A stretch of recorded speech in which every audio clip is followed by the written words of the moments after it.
बोलो जयकारा बोल श्री गुरु महाराज की जय। शंकर भगवान की, सनातन धर्म की।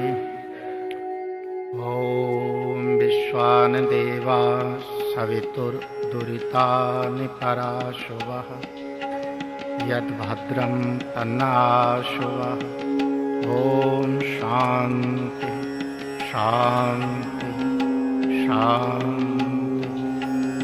नारायणं नमस्कृत्य नरं चैव नरोत्तमं देवी सरस्वती व्यासं ततो जयमुदीरयेत्। शंकरं शंकराचार्यं केशवं बादरायणं सूत्रभाष्यकृतो वन्दे भगवन्तौ पुनः पुनः। बोल मेरे सतगुरु भगवान। भगवान कृष्ण जैसे कहे अर्जुन के लिए कि अर्जुन तुम सब सत्ताओं में मेरा दर्शन करो। यो में पश्यति सर्वत्र सर्वत्र च मयि पश्यति तस्यम अहम न प्रणश्यामि सचमेव न प्रणश्यति। जो मुझको सब कहीं देख रहा है, सब सत्ताओं में मेरे अस्तित्व को मान रहा है और मय्यार्पितो मनोर्बुद्धि, मन और बुद्धि को मुझ में अर्पण करके अपने कर्तव्य को धर्म समझ के निर्वाह कर रहा है। जो भी तेरे आगे कर्तव्य हैं, कर्म हैं, उन कर्मों को ही अपना साधना धर्म समझ करके उनका निर्वाह कर वैराग्य भावना से। पुत्र पुत्री को पाल रहे हो, पालो, ये धर्म है तुम्हारा, फर्ज है तुम्हारा। तुमने उनको जन्म दिया है और वो भी राम के अंश है, पालो उनको बड़े अच्छे से। लेकिन मोह वाले अंतःकरण से मत पालो कि ये बड़े होंगे, नौकरी लगेगी तो कमाएंगे तो बुढ़ापे में मेरी सेवा करेंगे। ये गलत हो जाएगा सब कुछ। पाल दो, जो तुमसे बन सकता पुरुषार्थ, उनका पुरुषार्थ से उनको ऊपर उठा दो और छोड़ दो इस प्रकृति के हवाले। आप निर्लेप रहो उनसे। क्यों कि आशा ही परमम दुख, निराशा ही परमम सुखम। किसी से कुछ पाने की आशा रखना ही दुख को निमंत्रण देना है। आपने दुख को बुला लिया अपनी ओर। आप कर्तव्य का पालन करें वैराग्य वृत्ति से, चाहे वो नौकरी हो और चाहे युद्ध क्षेत्र हो, चाहे वो दुकानदारी हो, चाहे वो खेती हो, चाहे मंदिर का पूजा पाठ हो। सारे कर्म भगवत सेवा समझ के आप कर डालें, करें अपने सामने जो भी है, लेकिन ये ईश्वर के कार्य हैं ऐसा समझ के करें। उसके प्रति भोग आकांक्षा, कुछ पाने की आकांक्षा, कोई इनाम पाने की आकांक्षा, कुछ बनने की आकांक्षा आपके मन में नहीं रहनी चाहिए। यही आपका कर्म वैराग्य है। ये शुद्ध अवस्था एक गृहस्थ की है और उसको ऐसे ही करना चाहिए। उसने, सुखदेव ने अपने पिता से, भगवान वेदव्यास से ब्रह्म विद्या की जिज्ञासा की कि मुझे ब्रह्म विद्या का उपदेश करो। पिता वेदव्यास सोचे मैं इसका बाप हूं, मेरी गोदी में खेला है, ये वो है, ब्रह्म विद्या मैं समझाऊं, हो सकता है इसकी श्रद्धा न बने। तो कहा इस वक्त के सबसे बड़े ब्रह्मवेत्ता जो हैं वो महाराज जनक हैं, तुम उनके पास चले जाओ सुखदेव, वो ब्रह्म विद्या का उपदेश करेंगे। सुखदेव गए तो दरवानची ने गेट पर रोक दिया। कहा बाबा जी आप राजा को मिलना चाहते? बोले हाँ। बोले ये कमंडलू और ये अपना लंगोटी का कपड़ा यहाँ गेट पर जमा करा दीजिए। अब राजमहल के अंदर ये सामग्री लेके कोई अतिथि नहीं जा सकता है। जैसे आजकल अगर नरसिंह राव के दफ्तर में जाते हैं ना ये लोग, तो वो सिक्योरिटी वाले उनकी सब्जी में उंगली मार के, परोंठे में उंगली घुसा के, उनका टिफिन तक सारा खोल के चेक करके तब जाते हैं। और वो एक भगत कहने लगा स्वामी जी हमें तो बड़ा दुख होता, गंदे संदे हाथों से हमारे दाल में उंगली फेर देंगे, सब्जियों में, मिठाइयों में, ऐसे हमने टिफिन ले जाने छोड़। इतनी हार्ड सिक्योरिटी, क्या पता अब जो है कुर्ते के बटन जैसे तो उन्होंने बम बना दिए छोटे छोटे, और अंगूठी में बम हो गया, कलम में बम हो गया, जहां मर्जी हत्या कर देंगे इसकी। विज्ञान की तरक्की हो गई। अविज्ञान को वेदांत में अविद्या कहा। अविद्या तो बद्धते जीवम, ये अविद्या बंधन का कारण है। ऋषियों ने आज से करोड़ों वर्ष पहले कहा इसके लिए कि अविद्या बंधन है, दुख है, और कोई इसमें सुख कुछ नहीं। विद्या तो प्रमुच्यते, विद्या से ही दुख मुक्त होंगे, तुम विद्या को ही ग्रहण करो, ऐसा। तो यहां पर जनक महाराज के पास पहुंचे, कहा बाबा ये अपना लटरम पटरम रख दो, राजा के महल में ये सब कुछ नहीं जा सकता, क्या पता इसमें कोई हथियार हो, कोई विष हो, कुछ बात हो। बोले ठीक है। अपना वो लौकी का एक कमंडलू होता है साधु लोगों के पास पानी पीने का, वो था और लंगोटी थी, उधर रख दी और अंदर सत्संग में चले गया। महाराज को देख करके कहने लगा, अरे ये क्या बाबा जी ब्रह्म विद्या बताएगा, इसको हीरे मणि मोती जड़े हुए हैं, दास दासियां चंवर डुला रही हैं, और इसके तो मार ठाट बाट है, कोस है, फौज है, पलटन है, दुनिया भर का ऐश्वर्य है इसका, तो ये ब्रह्म विद्या क्या। और वैराग्य के बगैर तो ब्रह्म विद्या होती नहीं, और ये तो ऊपर से नीचे तक अलंकृत है, ये राजा क्या ब्रह्म विद्या वाला। सुखदेव सोचना, इतने देर में उसकी मन की बात को समझ गए जनक महाराज, क्योंकि पूरे विदेह है और ब्रह्म विद्या वाले थे, और उन्होंने अपनी माया से महल के चारों ओर आग लगा दी। और सुखदेव बोले आग लग गई, तो सत्संग और निरीह भाव से सत्संग कर रहे थे जनक महाराज, प्रवचन दे रहे थे। तो ऋषि बीच में से उठ के सुखदेव भागे गेट की ओर। बोले ऋषि कहाँ जा रहे हैं, पकड़ो इनको, इधर भेजो, इधर बुलाया। किधर जा रहे हैं आप? भाग के। अरे साहब महल में चारों ओर आग लगी हुई है, मार भागदड़ मची है, तो आप कहाँ जा रहे हैं? मेरी कमंडलू और लंगोटी है गेट पर, वो फूक जाएगी, जल जाएगी।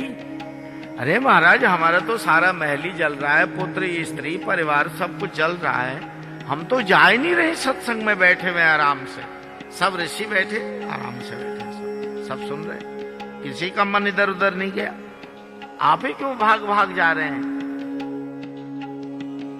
आपका इतना मोह, मेरा तो इतने रात जल रहा तब मुझे कोई फर्क नहीं, क्योंकि नश्वर है, आज जले चाहे कल जले, एक दिन तो जलना ही है इसमें, एक दिन तो जल ही जाना है, मेरी देह ने भी और सब कुछ नहीं। आप एक तुम्बी एक लंगोटी, उसके लिए भाग खड़े हो रहे सत्संग सुन के, आए हैं आप ब्रह्म विद्या के विद्यार्थी बन के, वैराग्यहीन हो करके। जब तक वैराग्य नहीं है तब तक क्या हो? तो एक अपने कर्तव्य का निर्वाह धर्म है, उसके प्रति मोह बंधन ही अधर्म बन जाता है। धर्म पूर्वक किया हुआ कार्य जो होता है कहीं भी मानव की अवनति का कारण नहीं बनता, विकास का कारण बनता है, वो उसको दैवत्व प्रदान करता है। तब मय्यार्पितो मनोर्बुद्धि, मन और बुद्धि को मेरे अर्पण करके मेरे निमित्त कर्म का करना, यह वैराग्य की सिद्धि। एक गृहस्थ के लिए, मैं मुनियों की बात नहीं कर रहा हूं, साधु की बात नहीं कर रहा हूं, मैं गृहस्थ की बात कर रहा हूं। गृहस्थ का वैराग्य कि टोटल सारे क्रियाओं को भगवत अर्पण बुद्धि से कार्य कर देना। अब रहा यह कि कुछ लोग किसी काम को पवित्र मानते हैं, किसी काम को अपवित्र मानते हैं, तो ये बात गलत है। मंदिर में आरती पूजा करना, पोथी पढ़ना जितना पुण्यमय कार्य है, नाली साफ करना, टट्टी उठाना भी उतना पुण्यमय कार्य है, अगर दोनों ही भगवत सेवा समझ के किया जाए तो। अगर एक ब्राह्मण मंदिर में इसलिए पूजा पाठ करता है कि इससे मेरे को पेट की रोटी मिलेगी, तनख्वाह मिलेगी, तो उसका कार्य जो है जमादार के कार्य से भी तुच्छ है। और एक जमादार नाली साफ करता है, लेटरिन साफ करता है, इसलिए कि मेरे प्रभु की सेवा है, जनता जनार्दन की सेवा है, ये भगवत सेवा है, तो उसका वो पूज्य है, उसका कार्य शुद्ध है। तो कर्म अपने आप में, कोई भी संसार का कर्म पाप नहीं और कोई कर्म पुण्य नहीं होता जगत में। कहीं कहीं पर किसी को दान देना पाप बन जाता है, किसी से छीन लेना पुण्य हो जाता है। कहीं कहीं पर किसी की जीवन रक्षा कर देना पाप बन जाता है और किसी की हत्या कर देना पुण्य हो जाता है। कहीं कहीं पर सच बोलना पाप हो जाता है, झूठ बोलना पुण्य हो जाता है। कर्मानाम गहन गति, कर्म की गहन गति है। वहां पर जो भी आपको करना पड़े, आप कर्म की क्वालिटी मत देखिए, आप कर्म में ये देखिए कि ये कर्म मैं कर रहा हूं, इसके प्रति मेरे मन में कोई स्वार्थ भावना तो नहीं। अगर स्वार्थ भावना से रहित तो करके परोपकार पुण्याया, परोपकार की भावना से कर रहे हैं तो आप पुण्य ही कर रहे हैं। चाहे वो लाठी चलाने का काम है, चाहे चाकू चलाने का काम है, चाहे बंदूक चलाने का काम है, वो पुण्य ही है, अगर उसके पीछे भावना परोपकार की। एक बदमाश किसी के पेट पर चाकू फेर दे आंतें भारने के लिए आए, कुछ और बात है। एक डॉक्टर किसी के पेट पर चाकू फेर के आंतें बाहर निकाल लें, कुछ और बात है। डॉक्टर को फीस भी देते हैं, उसका धन्यवाद भी करते हैं। क्रिया एक जैसी दिखाई दे रही है, लेकिन बात कुछ और है। वही सिपाही उसी राइफल से बॉर्डर पर जाकर के देश के दुश्मनों को मार गिरा दे तो उसको हम पद्मश्री की उपाधि देते हैं, वीर चक्र देते, परमवीर चक्र देते, जय जयकार करते, नागरिक अभिनंदन करते। वही सिपाही उसी वर्दी में उसी राइफल से यहां पर किसी नागरिक को मार दे तो दफा 302 के केस में फांसी हो जाएगी, बचेगा नहीं वहां से। अब कर्म जो है वहां पर अंडर ऑर्डर किया गया, बहुजन हिताय बहुजन सुखाय की भावना से किया गया, इसलिए वो मुक्त है, उस कर्म में बंधन में नहीं है। यहां पर स्व अपने मन के संस्कारों में वशीभूत होकर के उग्र रूप या क्रोध रूप या अहंकार रूप धारण करके किसी की हत्या कर दी गई, उसमें वो बंधन में आ गया। एक कर्म की गति है। लेकिन अगर आप वैराग्य भावना से अपने गृहस्थ धर्म का पालन करते हैं कि मेरी ड्यूटी है ये और ईश्वर के द्वारा प्रदत्त ड्यूटी है, इस घर की मर्यादा, इन बच्चों का शिक्षा दीक्षा, इनका संस्कार, इनकी योग्यता इनको दे देना, इनका हक, और इसके बदले में कुछ चाहना नहीं मुझे, तो उस अवस्था में आपका चित्त वैराग्य है। उस वैराग्य में जब आप उस नाम का अभ्यास करेंगे, क्योंकि अभ्यास न तो कौन्तेय वैराग्य न चिगृह्यते, गीता की ये अपनी फिलॉसफी है उसकी कि अभ्यास नाम का सफल होगा जबकि वैराग्य युक्त भावना से किया जाए, नहीं तो नहीं होगा। मन का निग्रह, मन को रोकना इतना असंभव है, कठिन है, जैसे हवा को धागे से बांधना कठिन है। हवा अगर बांधनी हो, ये हवा को कैसे बांधेंगे आप धागे से? मुश्किल है। मन को भी निग्रह करना ऐसे दुष्कर है। लेकिन भगवान कहते हैं ऐसी बात नहीं, अगर मन निग्रह नहीं होता तो अनुशासनात्मक इसका उपदेश आदि काल से हमारे ऋषि मुनि अवतार पीर पैगंबर न करते, होता है तभी इसका उपदेश में होता आया है। ये अलग बात है कि कैसे होता सो पूछो। तो अर्जुन कहता महाराज कैसे होता है? तो बोले अभ्यास है तो कौन्तेय, हे कौन्तेय, एक तो अभ्यास और दूसरा वैराग्य। वैराग युक्त अंतःकरण के द्वारा जो नाम का अभ्यास किया जाता है, वहां ये मन का संस्कार पलट जाता है, ये नर से नारायण रूप हो जाता है। तो जिस वक्त आप नाम चलाते हैं तो आपके ये पहले तो 2 खंड हैं, ये इतने आंखों से नीचे ये क्षेत्र जितना भी है इसको हम पिंड देश बोलते हैं। इन आंखों से ऊपर इतना जितना भी है ये ब्रह्मांडी देश है। जब तक चित्तवृत्ति नीचे के चक्रों में रहती है, जिसमें काम, क्रोध, लोभ, मोह, ईर्ष्या, द्वेष, बैर, विरोध, ये अज्ञान अपगुण जो है, निंद्रा, तंद्रा, भय, आलस्य आदि, ये अपगुण अपने आप तरंगित होते रहते हैं, जैसे पानी में तरंग उठती रहती ऐसी। और जब धीरे धीरे नाम के अभ्यास से धीरे धीरे चित्तवृत्ति जो है यहां से ऊपर को उठती है, जिसमें ज्ञान, विवेक, वैराग, प्रभुता, विभुता अपने आप ये मनुष्य के अंदर जो है उस तत्वों का ज्ञान होता चले जाता। ज्ञान कहीं बाहर से नहीं आता, बाहर का सुना हुआ ज्ञान आदमी को तोड़ मरोड़ देता। एक आम की टहनी है, उस टहनी पर बाहर से आप एक 10 किलो का पत्थर लाके बांध दो, वो टहनी टूट जाएगी, झुक जाएगी। लेकिन धीरे धीरे उस टहनी पर बौर आए, या बसंत ऋतु आ रही है, उसमें बौर आ जाए, फिर प्रतिक्षण के कर्म में वो फल वृद्धि को प्राप्त हो जाए, बढ़ते चले जाए। और 30 किलो आम भी लग जाएंगे ना उस टहनी पर, तो वो उतना नहीं झुकेगी, उतना नहीं टूटेगी जितना भार के पत्थर से टूटती है। तो जो उधार का ज्ञान होता है ना, पोथी में पढ़ा हुआ, इधर उधर सुना हुआ, वो तो आदमी को तोड़ देता है। वो तो कहता है बाप रे बाप, ये तो मैं नहीं कर पाऊंगा। लेकिन अभ्यास और वैराग्य के द्वारा जो प्राप्त होते हैं अनुभव, वो आत्म प्रसूत ज्ञान होता है। वो आत्म प्रसूत ज्ञान बढ़ता ही जाता है, और वैसे आपकी उसको धारण शक्ति, आपकी स्ट्रेंथ पावर भी बढ़ती चली जाती है, उसको धारण करने की, उसको करने की ताकत। अपने द्वारा जो आपने स्वयं रिसर्च किया है, आप अपने अन्वेषण किया है, जिसका आपने, और स्वयं जिस ज्ञान को आपने प्राप्त किया, तो उस पर चलने की ताकत भी आप में आ जाती है स्वयं। इसलिए अभ्यास को सबने श्रेष्ठ माना, वेद शास्त्र स्मृतियों ने, कि उसका अभ्यास करने से धीरे धीरे धीरे धीरे आपका सोल एवोल्यूशन होता होता होता होता आप जब त्रिकुटी देश से पार कर जाते हैं, तो तमाम अविद्याओं से आप दूर हो जाते हैं। अब 3 तो उसके ऐसे हैं कि पहले पहले उसका है प्रयत्न,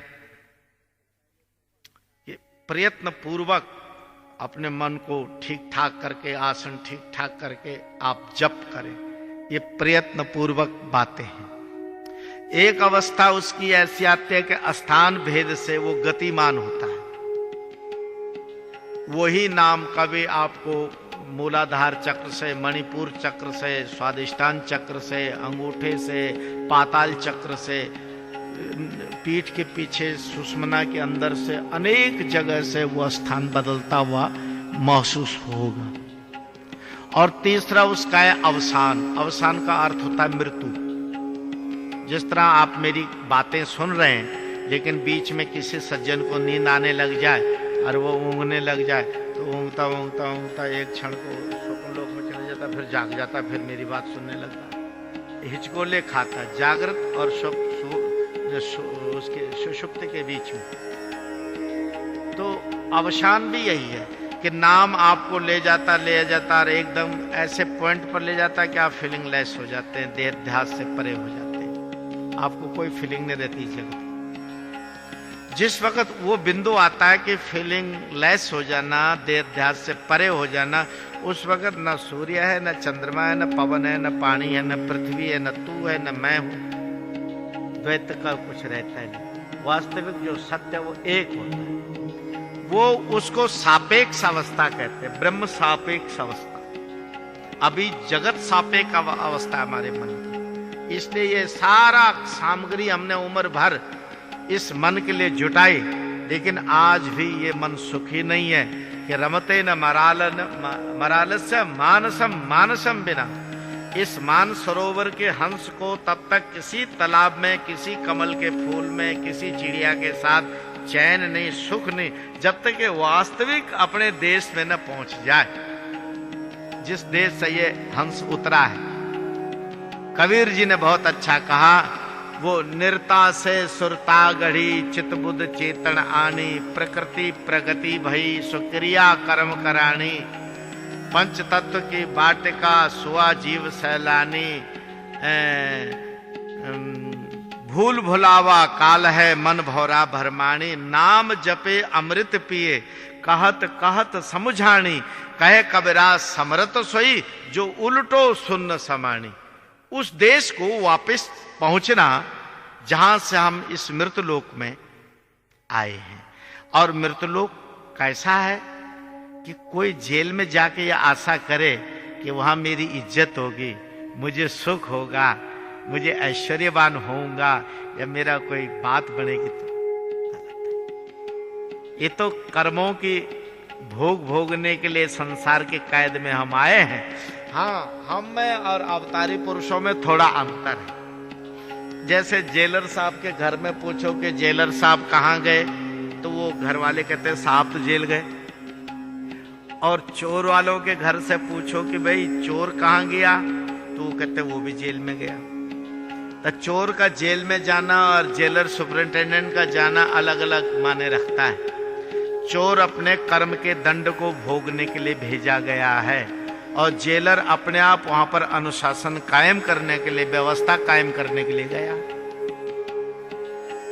तो जो अवतारी पुरुष हुए, गुरु नानक, कबीर, शंकराचार्य हुए, हजरत यीशु हुए, ऐसे लोग जो हुए, ऋषि मुनि लोग जो है, राम कृष्ण वगैरह जो हुए, ये लोग तो जेलर थे, ये तो व्यवस्था करने के लिए यहां आए, और बाकी के जीव अपने अपराध का दंड भोगने के लिए आए हुए। लेकिन यहां सुधार के मौके बहुत ज्यादा हैं। भगवान ने एक तो प्रारब्ध है और एक पुरुषार्थ है। आपके जीवन में धर्म, अर्थ, काम, मोक्ष, ये 4 पुरुषार्थ हैं। इसमें से काम और अर्थ ये तो प्रारब्ध के मुताबिक घटेगा, बढ़ेगा, लेकिन धर्म और मोक्ष ये तो पुरुषार्थ से प्राप्त होता है। ये भाग्य की बात नहीं होती। कोई कहे कि मेरे भाग में धर्म होगा तो कर लेंगे, नहीं, ये भाग्य में नहीं होता। ये जन्म सिद्ध अधिकार है। मुझे भाग में होगा तो भगवान की प्राप्ति हो जाएगी, ज्ञान हो जाएगा, नहीं। कोई रोटी कपड़ा थोड़ी जो भाग्य की बात कहता है। ज्ञान होना ये जन्म सिद्ध अधिकार है तेरा, ये भाग्य की बात नहीं। भाग्य की बात वो होती है जो देश, काल और पात्र के अंदर आती है। जैसे हमारा रोटी, कपड़ा, आयु, मकान, भोग जो भी है, देश, काल, पात्र के अधीन ये वस्तु है, वही भाग्य की होती है। जो देश, काल, पात्र से रहित है, ज्ञान पर, ईश्वर पर, सत्य पर, आत्मा पर देश, काल, पात्र का कोई बंधन नहीं है। लिहाजा ये प्रारब्ध के अंदर नहीं आती ये चीज। ये हर मानव का जन्म सिद्ध अधिकार है और वो करना चाहिए उसको। तो यहां पर जब वो देखता है कि मेरे को वो चीज कैसे मिलेगी, तो वो उसको वैराग्य और अभ्यास की बात में डाल देते हैं। क्योंकि है तो तेरी चीज तेरे पास, बाहर से तो कहीं लानी नहीं है। घटी में उजियारा साधो, घटी में उजियारा, नाता चंदा, नाता सूरज, ना बिजली चमकारा, जगमग जोत जले निस्वासर, पार ब्रह्म विस्तारा।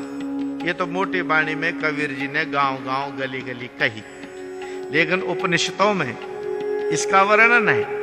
नहीं न सदृशं ज्ञानं पवित्र मेवा विबिंदते तत्सर्व योग संसिद्धि कालेन आत्मनिविंदति। तेरे आत्मा में जो सत्य है, इससे पवित्र वस्तु त्रिलोकी में और कुछ नहीं है। लेकिन कुछ काल तक इस मन को योग युक्त करना पड़ता है, जोड़ना पड़ता उस सत्य से।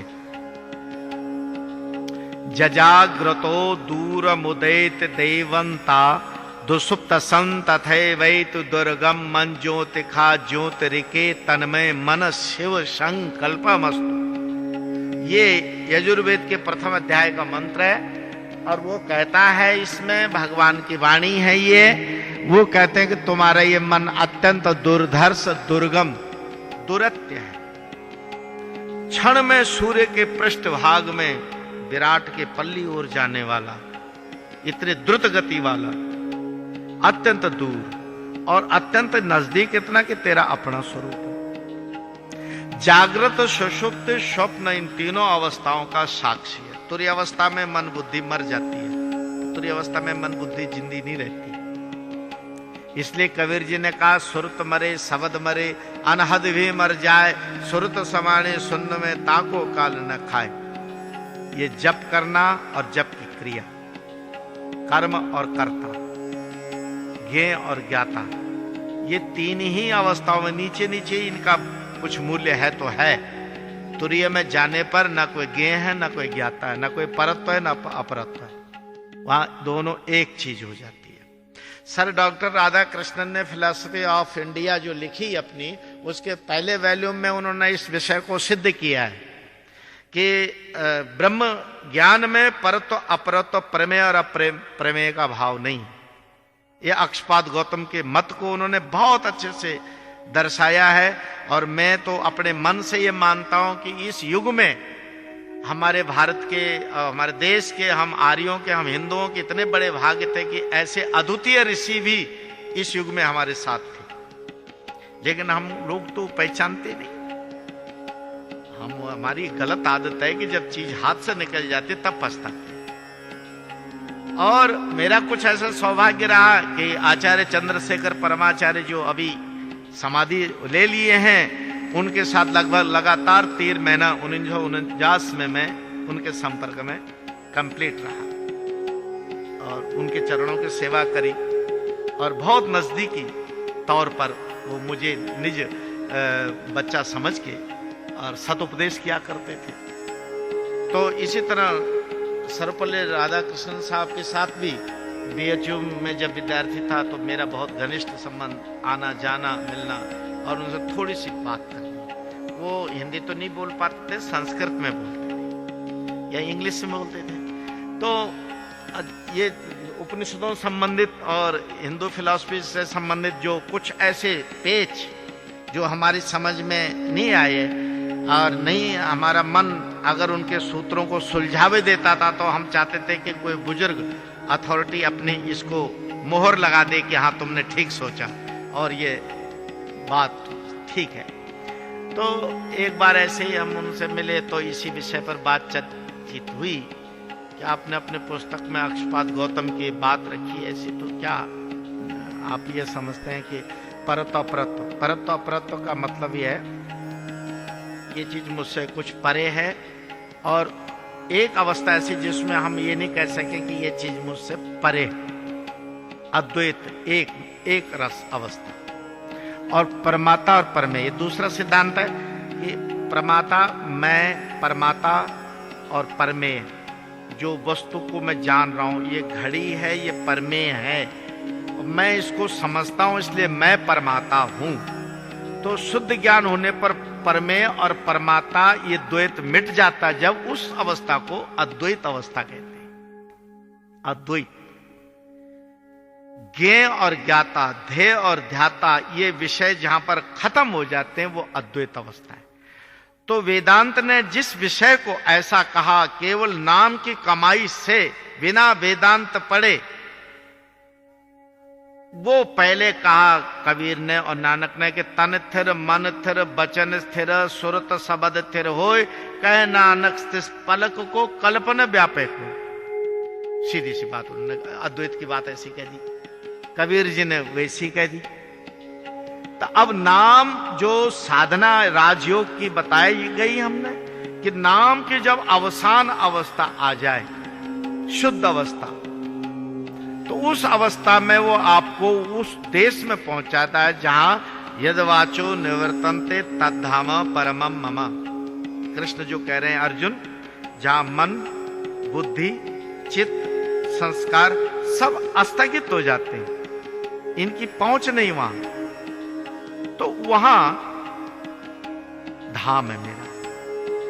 कागभूषण जी के मुख से तुलसी बाबा यही कहला रहे हैं कि गोचर जहां लग मन जाई, सो सब माया समझो भाई।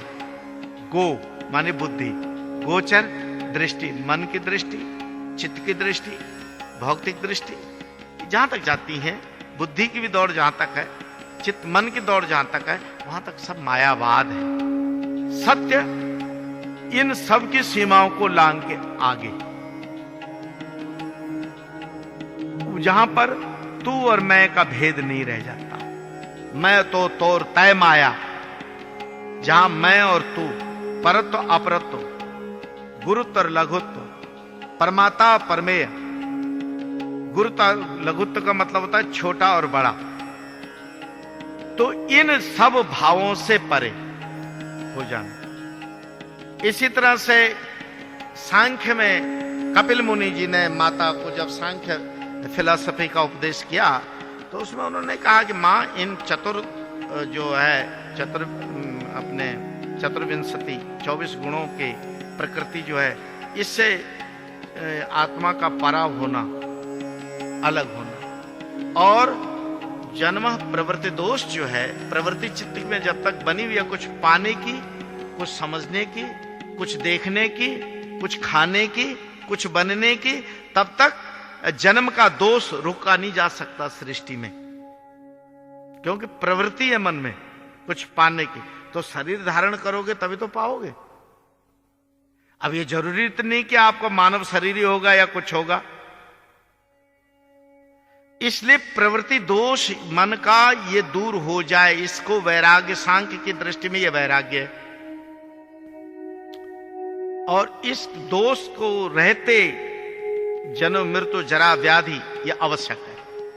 तो उन्होंने कहा कि रूप रस गंध स्पर्श शब्द सुख दुख द्वेष धर्म अधर्म उतेक्षण अपेक्षण कुंजन प्रसार गमन परत्व अपरत्व द्रव्यत्व सुख दुख शब्द बुद्धि इच्छा और संस्कार, ये 24 प्रवृत्तियों से मन का मुड़ जाना, ये नाम ही ये कार्य कर सकता और कोई नहीं, जो नीचे के चक्रों से इस मन को निकाल के और सतगुरु के धाम में ऊपर ले जाए।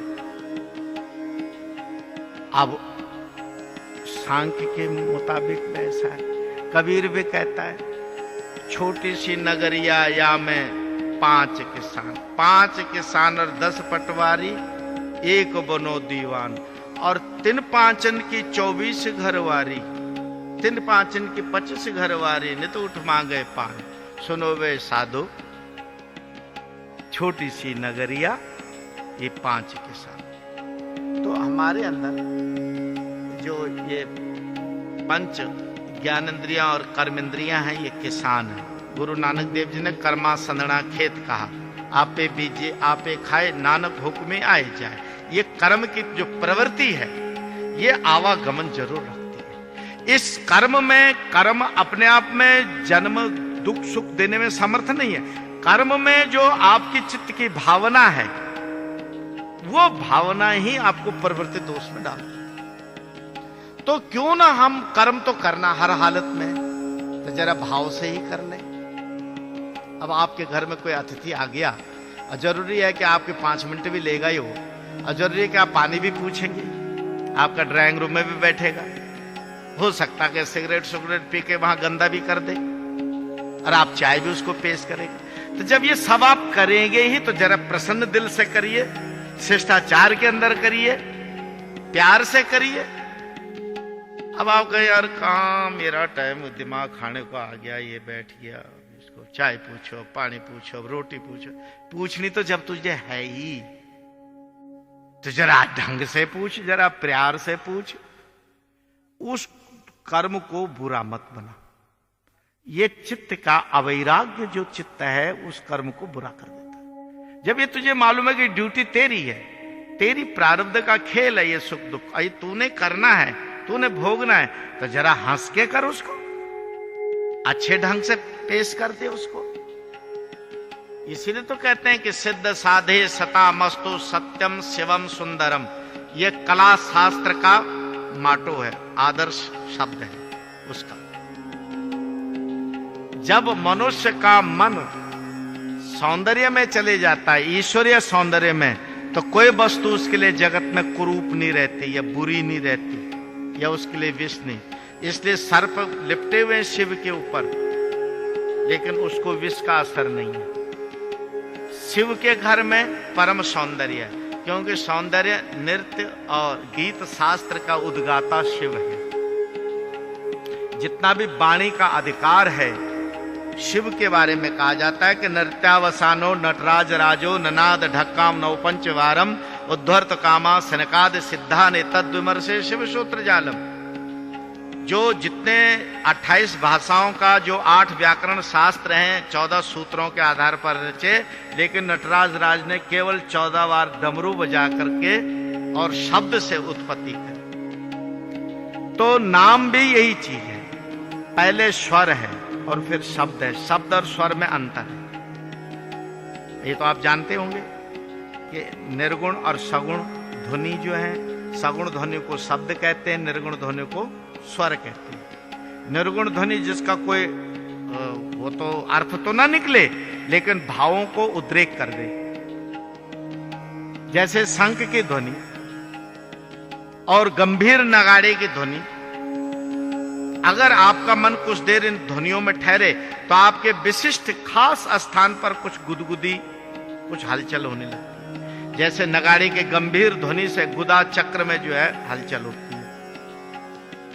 उसके साथ होता छोटा नक्कारा जिसको बोलते हैं, उस 2 लकड़ियों से जो चलता है वो मणिपुर चक्र को प्रभावित करता है, शंख नाभि को प्रभावित करता है। कांसा या पीतल की जो चक्र होते हैं वो दाढ़ों के नीचे इस विशुद्ध चक्र को या आज्ञा चक्र को प्रभावित करते हैं। अनेक ध्वनियां जो है, विभिन्न प्रकार के स्वर जो है हमारे अंदर के चक्रों को हलचल में डालते हैं। अब साधारण बुद्धि वाले तो कहता है क्या होता है मंदिर में शंख बजाने से, ढोल बजाने से, घंटा बजाने से। अब उसके लिए तो क्या होता है, क्योंकि इस रूहानी के आध्यात्मिक शास्त्र से तो अनभिज्ञ है वो तो इस विषय को समझता नहीं। लेकिन इनके उच्चारण में और इनके बहुत अंतर है, और स्वर मंत्र का जो स्वर पाठ है गुरु मंत्र का वो कुछ और अर्थ करता है, काम कमाल करता है अपने अंदर, और जो उसका अर्थबोध है वो कुछ और कमाल करता है। 2 तो ये हिस्से हैं उसके, और 3 हिस्से वो हैं कि प्रयत्न अवस्था, स्थान अवस्था और अवसान अवस्था। ये एक नाम के 5 वेद हैं, जिसको लोग ये कह देते हैं कि नाम 5 किस्म का होता है अज्ञान में। अगर वो लोग ठीक से दुराग्रह को त्यागें और हिंदू शास्त्रों को देखें, वेद वेदांत को पढ़ें, योग शास्त्रों को पढ़ें, जैसे घेरंड संहिता है, शिव संहिता है, इनको देखें अच्छी तरह से, तो उनको पता लगेगा कि हम ही वही खुद भूल जा रहे हैं, वो गलत मनगढ़ंत इधर उधर की बात कर रहे हैं। आप अशरफुल मखलूकात हैं, 84 लाख योनियों के बादशाह हैं। आप चाहो तो क्षण में ये सारा सफर तय कर सकते हो अगर बात समझ गए तो, और केवल सुनने के शौकीन हो तो लाखों वर्ष तक सुनते रहो, उद्धार होने वाला नहीं। उद्धार तो तब है जब सुन करके मनन किया जाए और उस पर चला जाए। हरिओम तस्सत्। ओम पूर्णमदा पूर्णमिदं पूर्णात् पूर्णमुदच्यते पूर्णस्य पूर्णमादाय पूर्णमेवावशिष्यते। ओम शांति शांति शांति। बोल दयाल परमहंस महाराज की, नंगली निवासी भगवान की, नंगल बिहारी लाल की, परमपुरी सरकार की, जगत गुरु शंकराचार्य महाराज की, सनातन धर्म की, शंकर भगवान की। नमः पार्वती पते हर हर हर महादेव।